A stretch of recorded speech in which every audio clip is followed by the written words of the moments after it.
No quadro Entrevista de hoje, vamos conversar sobre a importância e atribuições da engenharia sanitária na sociedade. Confira com a gente!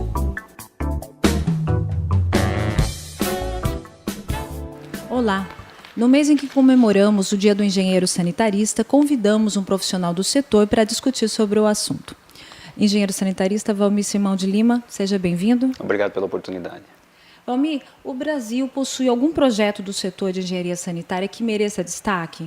Veja bem, nós comumente reclamamos que no Brasil a gente não tem um projeto nacional para a área do saneamento básico.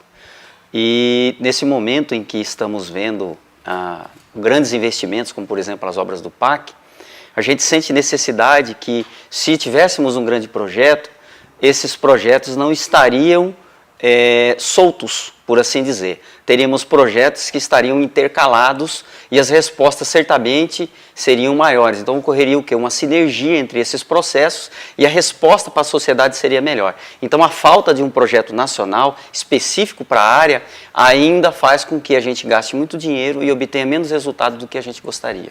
E quanto à legislação, existem leis específicas? Nós temos a lei aprovada agora em 2007, que é a 11445, que é a lei do saneamento básico brasileiro. No entanto, ela requer que ocorra regulamentações. E só recentemente nós tivemos agora a regulamentação através de um decreto. Aí o grande problema é implementar essa lei do saneamento. Nós temos problemas, por exemplo, relacionado à elaboração de planos municipais de saneamento básico. O plano municipal de saneamento básico, ele está um pouco lento em função de custos aos municípios. Pegando, por exemplo, uma cidade que tem aí de 70 a 100 mil habitantes, um plano municipal de saneamento básico não vai custar menos que 100 mil reais.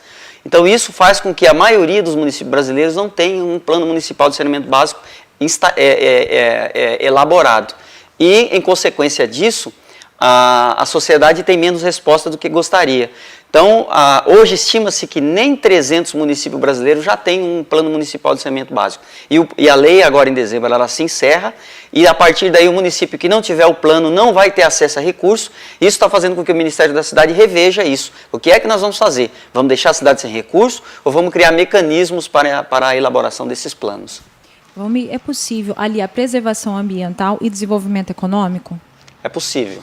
Nós entendemos que isso passa por uma mudança de comportamento, uma mudança de paradigma da sociedade como um todo. Então o cidadão ele tem que parar antes de fazer o seu consumo, antes de consumir.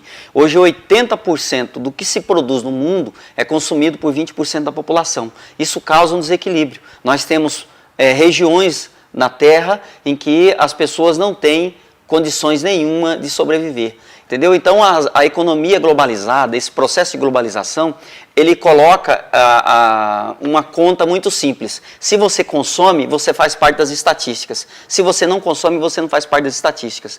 Então essa mudança de comportamento da sociedade de uma forma geral vai fazer com que a gente estabeleça o que eu consumo e que isso vai me dar resposta social de forma coerente, ou seja, o meio ambiente preservado com respostas por parte das empresas.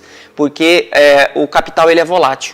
O capital ele não se preocupa com bandeira e não se preocupa com fronteiras.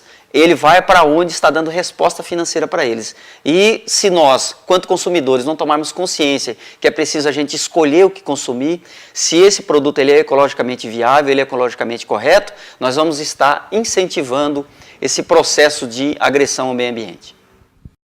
Várias tragédias ambientais têm ocorrido no nosso país, principalmente nos últimos meses, as chuvas, pessoas que ficam desabrigadas. Qual que é a importância do engenheiro sanitarista nesse contexto? Eu vejo o profissional da engenharia sanitária como uma profissão e que pode dar grandes respostas para as cidades. O que acontece é um processo de ocupação urbana intensa. 81% da população brasileira está nas grandes cidades. Isso é uma tendência mundial. Então, se você aglomera muito pessoas nos lugares, consequentemente você vai ter problema. Você vai ter problema de poluição do ar, você vai ter problema de poluição da água, você vai ter problema de coleta de lixo, você vai ter problema de destinação desse resíduo que é coletado, você tem problema de drenagem. Então, é evidente, a gente está vendo nos meios de comunicação, depois de uma grande chuva, as cidades alagadas. Qual que é a razão disso? Estamos impermeabilizando, aumentando a área impermeabilizada, aumentando o tamanho do asfalto, botando piso e calçada nas nossas casas, nós não estamos permitindo que essa água se infiltre. Então, uma cidade que já está estabelecida há vários anos, ela não previu que isso ia acontecer.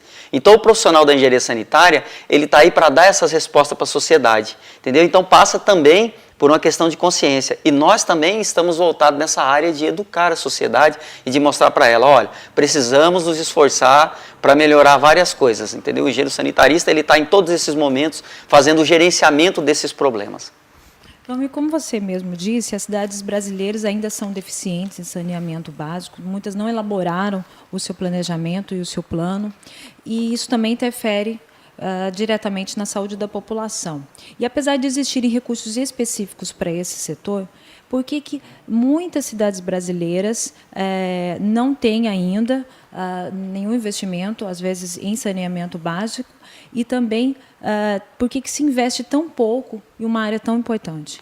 É histórico, né? Então, se você observar a história, é muito fácil para uma pessoa, para um cidadão comum, ver que ele prioriza o asfaltamento da rua dele em lugar de estar fazendo uma rede de água, uma rede de esgoto ou uma galeria de água pluvial. Você pode fazer uma pesquisa e entrar, falar, seu João, o senhor quer que faça o asfalto aqui ou rede de esgoto? Obviamente ele vai te responder que ele quer o asfalto, porque aquilo é o imediato para ele. E também depois que você enterrar uma galeria de esgoto, ninguém que passe por ali vai ver. Então isso não foi obra do senhor fulano e não foi obra do senhor ciclano, e o asfaltamento fica ali. Então isso é histórico para nós. Esse problema de não estarmos conseguindo ver a necessidade do que é mais para a saúde do cidadão, o que é melhor para uma resposta em termos de qualidade de vida.